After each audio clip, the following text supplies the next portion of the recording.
देखिए, बहुत दुखद है और इस प्रकार से जो घटना घटित हुई है और जो हमें पीड़ितों ने बताया, वो सुनकर के हमें अपने आप में वो हुआ कि पुलिस की मौजूदगी में उनके साथ मारपीट हुई।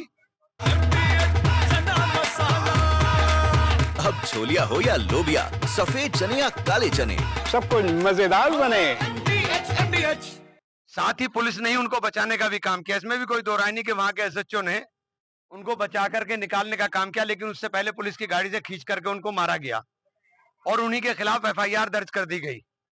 जो यहाँ हमें बताया कि साहब एसएसपी साहब ने कहा है कि उस एफआईआर का कोई मतलब नहीं है, जो इन्होंने दर्ज किया थी इनके खिलाफ कार्रवाई होगी। हम लोग इस लड़ाई को मजबूती से लड़ेंगे, क्योंकि हमारे नेता प्रतिपक्ष माननीय राहुल गांधी जी के निर्देश पर हम लोग प्रतिनिधिमंडल के रूप में, दानिश भाई, मैं, शाहनवाज साहब, एमएलसी साहब, हम लोग आए हैं और यहाँ सिर्फ इसीलिए हम लोग ताकत देने के लिए कि आपकी लड़ाई यहाँ से लेकर के और सुप्रीम कोर्ट तक, जहां तक लड़ाई लड़नी होगी हम लड़ेंगे और पूरी पार्टी मदद करने का काम करेगी।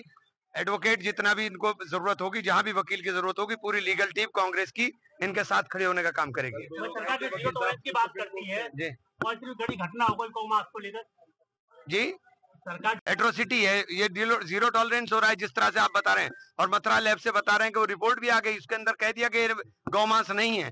आप गौमांस के नाम के ऊपर ये किस तरह से लोगों को मारने का काम कर रहे हैं। क्या देखते हैं आप इस तरह की जो घटनाएं हो रही हैं? सख्त एक्शन होना चाहिए और ऐसे लोगों के ऊपर इतनी सख्त कार्रवाई होनी चाहिए कि वो नजीर बन जाए। क्या आपको लगता है कि खुले में जो गौमांस या ये सॉरी भैंस का गोश्त जा रहा है, या ये तो मीट की फैक्ट्री बंद कर दीजिए ना। अगर ये तो आप मीट की फैक्ट्री बंद कर दीजिए। जब वो रसीद के साथ लेकर आ रहे हैं तो रसीद के साथ ला रहे हैं, आप बंद कर दीजिए फैक्ट्री। फैक्ट्री क्यों चला रहे हैं आप? फैक्ट्री आप चलवाएंगे, बिटवाएंगे लोगों को। देखिए, ये अलीगढ़ की जो घटना है, ये कोई पहली नहीं। ये जो गौरक्षकों के नाम पर जो आतंकियों का समूह बनाया गया, इसकी शुरुआत गुजरात से हुई। जब नरेंद्र मोदी गुजरात के मुख्यमंत्री थे, सरकारी स्टाइपेंड दिया जाता था इन लोगों को। आज वही जो है पैरेलल लॉ एंड ऑर्डर चला रहे हैं उत्तर प्रदेश के अंदर। और मुझे अफसोस है इस बात का कि मेरे प्रदेश का मुख्यमंत्री, जो एक दिन लोकसभा में खड़े होकर के रो रहा था कि मुझे फेक एनकाउंटर में मार दिया जाएगा, अध्यक्ष जी, स्पीकर साहब मुझे बचाइए, आज वो मुख्यमंत्री हैं प्रदेश के और उत्तर प्रदेश में फेक एनकाउंटर की घटना।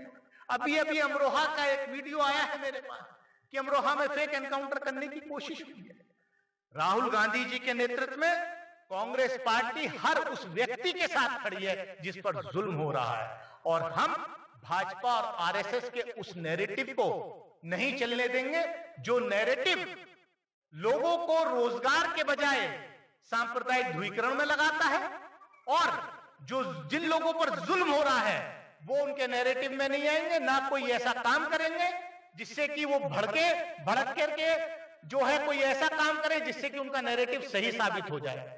हम लोग संविधान के तहत, संविधान को आगे रख करके मजलूमों की लड़ाई लड़ेंगे और इनको न्याय दिलाएंगे। नेक्स्ट स्टेप ये रहेगा कि जो एफआईआर हुई है, बड़ा ताज्जुब की बात यह है कि यही लोग पिटे, इन्हीं पे जुल्म हुआ और इन्हीं के खिलाफ एफआईआर हुई, और ये भी साबित हो गया कि वो गोमांस नहीं था। तो पहले तो वो एफआईआर रद्द हो, प्लस जो लोगों के ने किया है उन लोगों को सख्त से सख्त सजा मिलनी चाहिए, क्योंकि ये भी वही जैसे आतंकवादी है जो जैसे आतंकवादी पहलगाम में आए थे। उन्होंने भी धर्म पूछ करके हमारी बहनों का सिंदूर उजाड़ा, और ये आतंकी भी धर्म पूछ करके इस काम को कर रहे हैं। इसलिए मेरी निगाह में कोई भी दोनों बराबर हैं, वो भी आतंकी हैं और ये भी आतंकी। दादी के हाथों का जादू और खुशबू से महकता घर, माँ की मुस्कुराहट और खाने की सुगंध, MDH गरम मसाला, क्योंकि हर रिश्ता है स्वाद से जुड़ा।